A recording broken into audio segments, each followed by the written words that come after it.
కోటపల్లి మండలంలో పేరు ఏదైనా మనోడు పిల్లలు రాత్రి 11 నాకు ఒకటి ఫోన్ చేసి ఈ టైంలో ఫోన్ చేస్తుంది అని నేను అన్న ఏం లేదు ఎస్ఐ అర్జెంట్గా పోలీస్ స్టేషన్ రమ్మంటున్నాడు. ఎస్ఐ అన్న నీ దోస్తు అని నేను అడిగాను. కాదన్న నాకు ఎవరో తెలియదు, రాత్రి 11 నిన్నేందుకు రమ్మంటున్నాను నేను అన్నాను.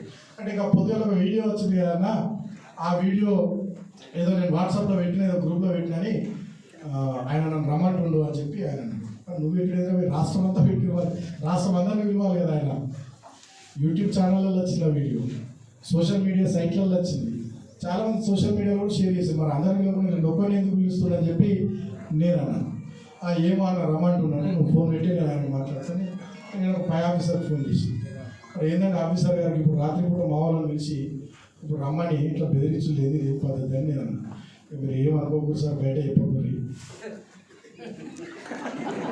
9 లారీలు ఉన్నాయి, గదే టీఎస్ఎండిసి నడిపిస్తుంది.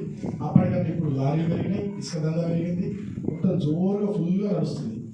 మరి ఆనాడు మనం ఇసుక దందా దుష్ప్రచారం చేసేది, మరి ఇవాళ వీళ్ళు ఇసుక దందా చేస్తున్నారు.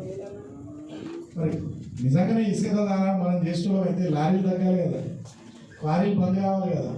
ఇవాళ అవే క్వారీలు నడుస్తున్నాయి, అవే లారీలు నడుస్తున్నాయి. ఇంకా పెరిగినాయి. ఆ మధ్య జైపూర్ మండలంలో ఒక కాంగ్రెస్ నాయకుడు ప్రెస్ మీట్ పెట్టింది. ఆయన ఎమ్మెల్యే సాబ్ పైసలు వసూలు చేస్తుండే ఇసుక దందాలని చెప్పి వాళ్ళు కాంగ్రెస్ వాళ్ళని లొంగి పెట్టుకొని వాళ్ళే మాట్లాడుతున్నారు. అంటే నిజంగా ఇవాళ ఈ నియోజకవర్గం ఇసుక దందా చేస్తున్నది ఎవరు? వాళ్ళే కదా. వాళ్ళే మన వంటలే కదా. కాంగ్రెస్ పార్టీ నాయకుడే ఎమ్మెల్యే పిఏ ఇసుక దందా చేస్తున్నాడు అని చెప్పి మాట్లాడే పరిస్థితి. ఆ వీడియోలు వచ్చినాయి, బయటకు పేపర్లలో వచ్చింది. ఆయన మీద కూడా కేసు పెట్టినట్టు ఆయన మీద కూడా కేసు పెట్టినట్టు గట్టున్నారు. సో ఆనాడు మన మీద రకరకాల దుష్ప్రచారాలు చేసి అలాగే కానీ హామీలు ఇచ్చి ఇక్కడ ఎమ్మెల్యే గెలిచిన వాళ్ళు, అక్కడ ముఖ్యమంత్రి అయిన వాళ్ళు వాళ్ళ నియోజకవర్గాన్ని పట్టించుకుంటారు. కానీ నియోజకవర్గాన్ని ఒక విషయాన్ని పట్టించుకుంటున్నారు. దేంట్లో పట్టించుకుంటున్నారు? వాట్సాప్లో ఎవరైనా పెడుతున్నారు, ఫేస్బుక్ ఎవరైనా పెడుతున్నారు, ట్విట్టర్లో ఎవరైనా పెడుతున్నారు. అది చూసుకుంటే మాత్రం కేసులు పెట్టిస్తున్నారు. నేను ఇందాక మంచిర్యాలలో చెప్పిన మళ్ళీ చెప్తున్నాను, మీ అందరూ కూడా నేను మాటిస్తున్నాను. మనకు కావాలని కొంత సమయం ఇస్తాను. నాకు రాలేక కాదు, నాకు కొట్లాడే శక్తి లేక కాదు. నేను కొట్లాడు తట్టుకుంటే మీకు రోజులు సరిపోతుంది. మీరు ఇళ్ళలో ఉండలేదు, పోలీస్ స్టేషన్ మీరు అనుకుంటున్నారు అన్న వస్తలేడు, మగే పని చెప్తలేడు. పని చెప్తే మీరు ఇళ్ళలో ఉండరు, ఊరికే జైలు, పోలీస్ స్టేషన్, రోడ్ల మీద ఇవే నడుతాయి. నేనేందంటే మనం ఓడిపోయింది, వాళ్ళు గెలిచింది. వాళ్ళు కనీసం సంవత్సరంలో కొంత సమయం ఇవ్వాలి. ఇస్తే వాళ్ళు రాష్ట్ర స్థాయిలో ఏమేమి చేస్తామని చెప్పారు, నియోజకవర్గ స్థాయిలో ఏమేమి చేస్తామని చెప్పారు, జనానికి అవి చేయనియాలి. అవి చేయకముందే మనం లొల్లి పెడితే జనం అనేది 10 ఏళ్ళు చేసిన వాళ్ళకి సంవత్సరం టైం చూడరా అని ఎక్కడ అంటారు అని మనం సంవత్సరంన్నర ఓపిక పెట్టాం. కానీ ఇప్పుడు వాస్తవాలు వాళ్ళకి ప్రజలకు అర్థమైపోయినాయి. 45,000 ఉద్యోగాలు లేవు, మైనింగ్ యూనివర్సిటీ లేదు, అగ్రికల్చర్ యూనివర్సిటీ లేదు, స్కిల్ డెవలప్మెంట్ సెంటర్లు లేవు, పెద్ద ఇండస్ట్రీ లేదు. ఆయన మంత్రి పదవి కోసం ఆయన తిరుగుతున్నాడు, చెన్నైకి కాల్కులు చేసాడు. గంగా కలిసి జనాలు వేసినటువంటి ఓట్లన్నీ కాళేశ్వరం వేసినట్టు అయిపోయింది. ప్రజల్ని పట్టించుకోవడం లేదు, ఆయన మంత్రి పదవి కోసం పైరవి చేసుకుంటూ తిరుగుతూ ఉన్నాడు.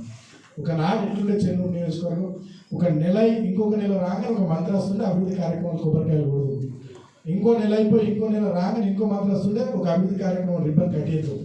టీవీలలో పేపర్లో లేడ చూసినా చెన్నూరు నియోజకవర్గం ఈ కార్యక్రమం ఆ కార్యక్రమం అని అసెంబ్లీ నుంచి మొదలుకొని రాష్ట్ర స్థాయి దాకా ఎక్కడైనా టీవీలలో పేపర్లలో చెన్నూరు నియోజకవర్గంలో అభివృద్ధి కార్యక్రమాలు, సంక్షేమ కార్యక్రమాలని నియోజకవర్గం మారిపోయాయి. ఇప్పుడు ఎట్లా మారిపోతుంది నియోజకవర్గం?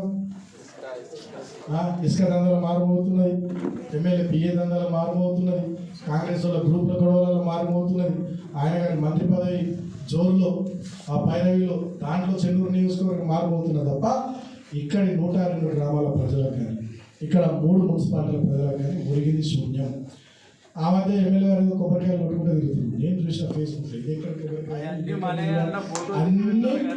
అన్ని గతంలో నేను శాంక్షన్ చేయించిన డిఎంఎఫ్టీ నిధులు, నేను శాంక్షన్ చేయించిన ఎస్డిఎఫ్ స్పెషల్ డెవలప్మెంట్ ఫండ్ నిధులు, నేను శాంక్షన్ చేయించిన మున్సిపాలిటీలో టీవీఎఫ్ఐడిసి నిధులు, వాటన్నింటినీ మాడిఫై చేసి మార్చేసి పనులు మార్చి ఇటు అటు చేసి అటు ఇటు చేసి కొబ్బరికాయలు కొట్టారు తప్ప ఒక్కటి కూడా వాళ్ళు రూపాయి తీసుకురాలి.